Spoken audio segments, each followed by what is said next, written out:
आज हमारे साथ हैं भाजपा के वरिष्ठ नेता रामदास जी अग्रवाल साहब। अग्रवाल साहब, आपका बहुत बहुत स्वागत है। पहली बार आपके यहाँ आए, बधाई। आप यहाँ सब एक सवाल है मेरा, आप देख रहे हैं कि गठबंधन की राजनीति आपके समय भी रही है, अभी जो वर्तमान सरकार यूपी है 2 टर्म कर रही है, अपना 5 साल पूरा, उसके दौरान भी ये रहा है।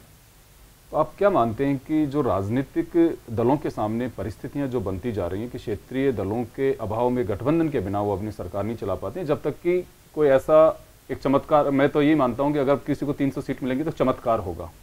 आप क्या मानते हैं कि जो गठबंधन की राजनीति है वो निश्चित, जैसे आपने पहले भी बता दिया कि देश की अर्थव्यवस्था का भी पर भी असर पड़ेगा और क्षेत्रवाद यदि हावी होगा तो राष्ट्रवाद का भी पतन होगा। ऐसे कोई पार्टी आपने, क्योंकि देखा भी होगा, आप खुद भी लंबे समय तक राज्यसभा के सांसद रहे हैं और वाजपेयी जी की सरकार रही तो उस समय भी निश्चित रूप से आप जिस पद पे आप रहे तो बहुत सारी चीजें देखने को मिलती थी।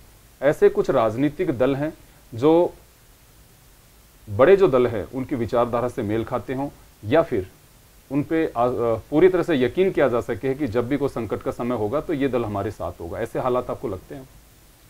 देखिए, मैंने जैसे कहा ना आपसे कि धीरे धीरे परिवर्तन आता गया विचारधाराओं में, आदर्श में, सोच में, तौर तरीके में, और वो निश्चित है। आज नीतीश कुमार और हम में सोच में बहुत फ़र्क है, अकाली दल और हमारे में सोच में बहुत फ़र्क है, लेकिन तब भी एनडीए के पार्ट है। एनडीए बना या यूपीए बना, ये विचारधारा के आधार पर इकट्ठे दल नहीं है। एक जो मिनिमम प्रोग्राम बना करके, घोषणा करके कि भाई ये हम लोगों का अगर सेंटर में पावर में आते हैं या स्टेट में पावर में आते हैं तो ये हमारा मिनिमम एक्सेप्टेबल प्रोग्राम है, उस आधार पर हम काम करते हैं। उस आधार पर काम करते करते बीच बीच में अड़चनें आती है तो आपस में सम्मान टूट भी जाते हैं, जैसे आज ममता जी के और कांग्रेस के होने वाला दिखता है। तो ये जो समझौते हो रहे हैं ये विचारधारा या किसी पर्टिकुलर उद्देश्य को लेकर नहीं हो रहे, ये सत्ता को प्राप्त करने के साधन के हिसाब से और उसको चलाने के लिए समझौते किए जा रहे हैं।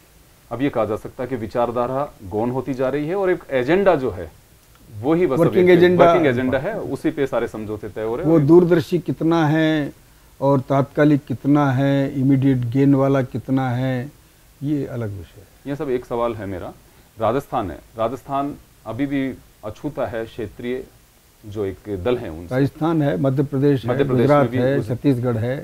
तो क्या मानना है सब आपका, क्योंकि यहाँ भी धीरे धीरे कई बार इस तरह की चर्चा होती है तीसरे मोर्चे को लेकर के, तो राजस्थान में इसकी कुछ संभावना नजर आती है आपको? देखिए, इस मामले में पार्टियों की महत्वपूर्ण भूमिका नहीं होती, जनता की भी बड़ी महत्वपूर्ण भूमिका है।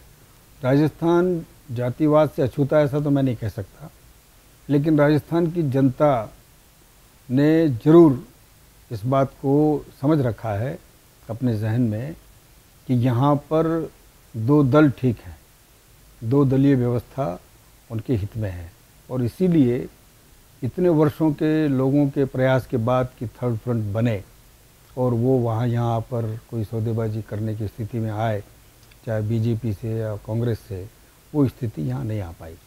यहाँ कुछ इंडिपेंडेंट्स की स्थिति जरूर कभी कभी आ गई, भैरव सिंह जी के समय भी, सुखाड़े जी के समय भी और आई।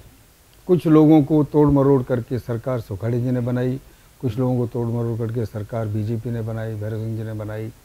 पिछले टाइम कांग्रेस ने कुछ लोगों को तोड़कर सरकार बनाई या मिलाकर सरकार बनाई, बीएसपी को तोड़ा। ऐसे ही तोड़ मरोड़ करके छोटे मोटे लॉट्स को सरकार बना ली, वो एक अलग बात है। लेकिन थर्ड फ्रंट नाम की चीज़ से समझौता होकर कि भाई हम 20 लोग हैं, मुख्यमंत्री हमको दीजिए या डिप्टी चीफ मिनिस्टर हमको दीजिए तो हम आपकी पार्टी का समर्थन बाहर से अंदर से करेंगे, वो स्थिति राजस्थान में अभी तक नहीं आई, और मैं नहीं समझता कि ऐसी स्थिति अभी कोई हमें राजस्थान में दिखाई देगी।